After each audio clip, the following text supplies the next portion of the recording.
Hello, my name is Joshua Hendricks. I'm an actor who also likes to watch and review movies. And today, we're going to be talking about Darren Aronofsky's new movie, Caught Stealing. This movie takes place in 1994. The logline reads, when his punk rock neighbor asks him to take care of his cat for a few days, New York City bartender Hank Thompson suddenly finds himself caught in the middle of a motley crew of threatening gangsters who all want a piece of him. And boy, oh boy, was this movie really rough on Hank. Hank is played by Austin Butler. Austin Butler is on a crazy rise over the past couple of years. The Elvis Presley movie really shot him into the stratosphere of most people's attention, and then having Dune right in back of that, then things like The Bike Riders, and a number of other films that he had.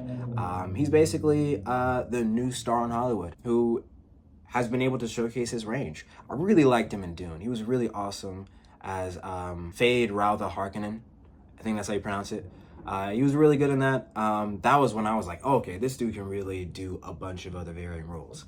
This one is a bit more of the classic protag situation where he's essentially just a really good dude thrown in a situation that he does not deserve whatsoever.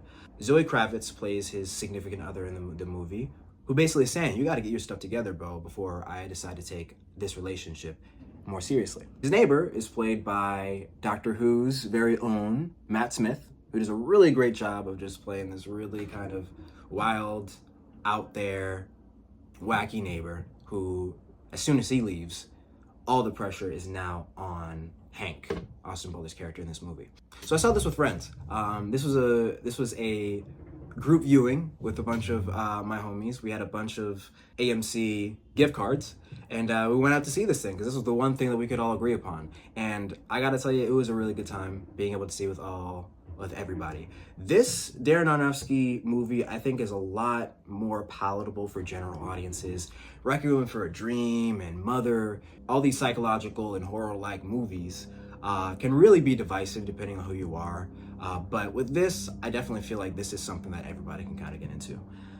You have your standard slate of a number of really well-known actors, right? You have Matt Smith, you have Zoe Kravitz, you have Austin Butler. You got Regina King in here, which was really cool to see. Lee Schreiber, who was kind of hard to recognize, alongside Vincent D'Onofrio. Tenoch Huerta, who's Namor from Black Panther 2, is also in this. Just a really great cast. Bad Bunny, who's really trying to make his way in the acting world. And he did a good job on this. So maybe it's for good reason. This was definitely a good time. It was an entertaining time. I was really surprised by this movie's ability to really make me feel for the lead.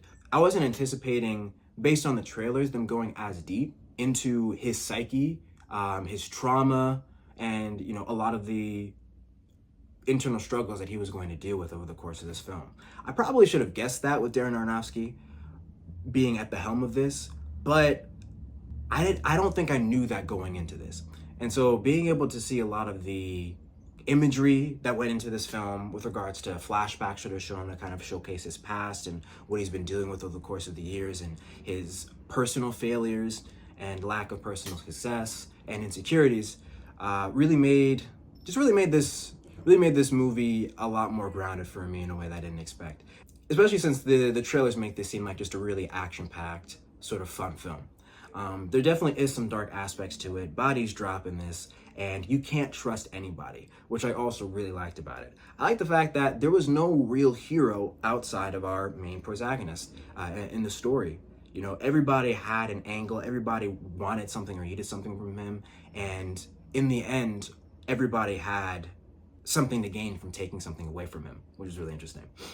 And I appreciate that. When you're dealing with mobsters, I think it's important for movies to not necessarily play favorites.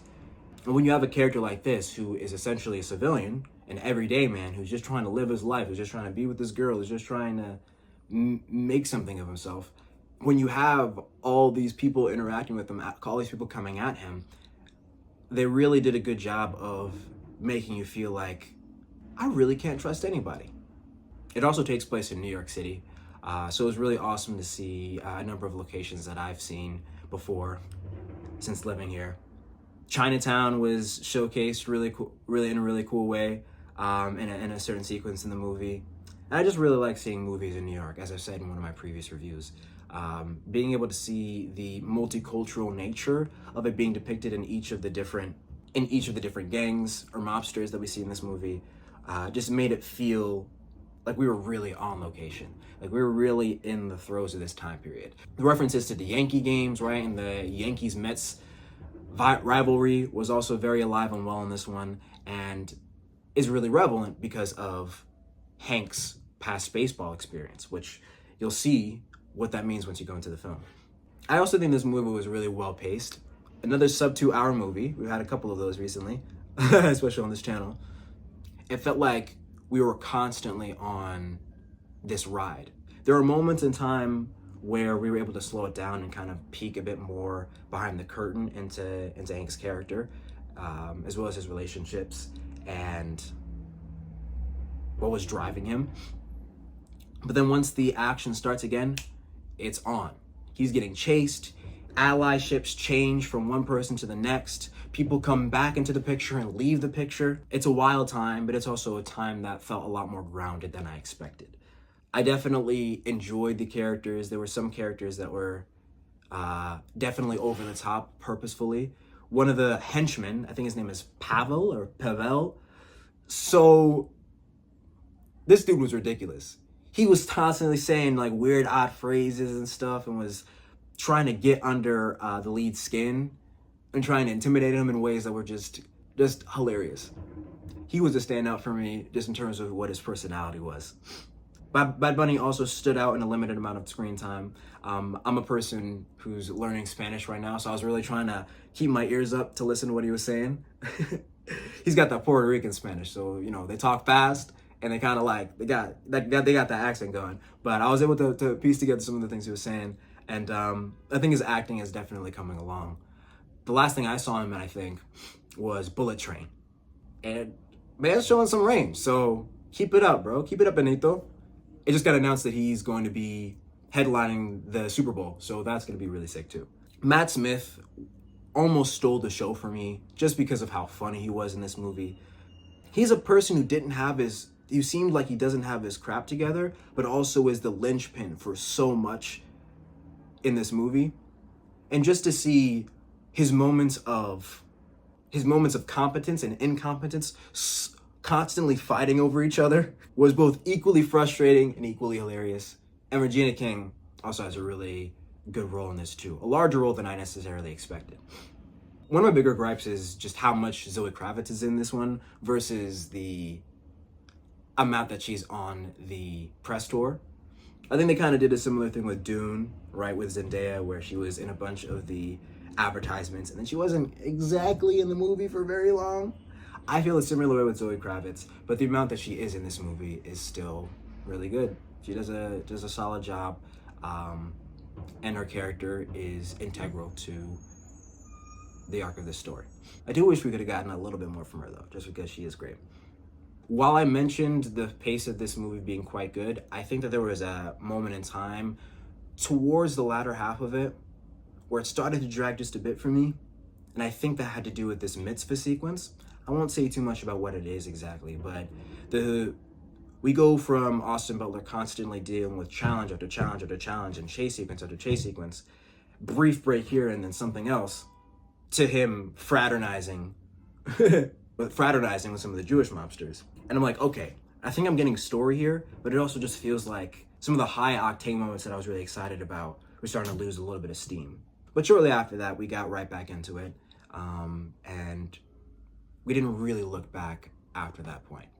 I think this movie also does a good job of tying up loose ends. There were one or two things here where I still had a question about, but they didn't necessarily take me out of it. I definitely think that this movie was just well put together, and it was tied in a really wacky and crazy neat bow. I had a good time with this one. There are a couple of nice movies that are coming out recently that I think are worth watching for sure. One Battle After Another, I also saw that one, so I'll be reviewing that one on this channel as well. But this one had been on my radar for a while, and I was just looking to finally see another Darren Aronofsky movie that wasn't going to absolutely rip my heart out.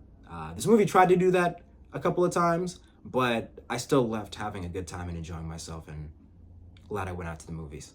So that's my review for Caught Stealing. Definitely an enjoyable time, definitely worth checking out. Hope you enjoyed this video. Please like and subscribe and follow for more. And I'll see you on the next one. Take care.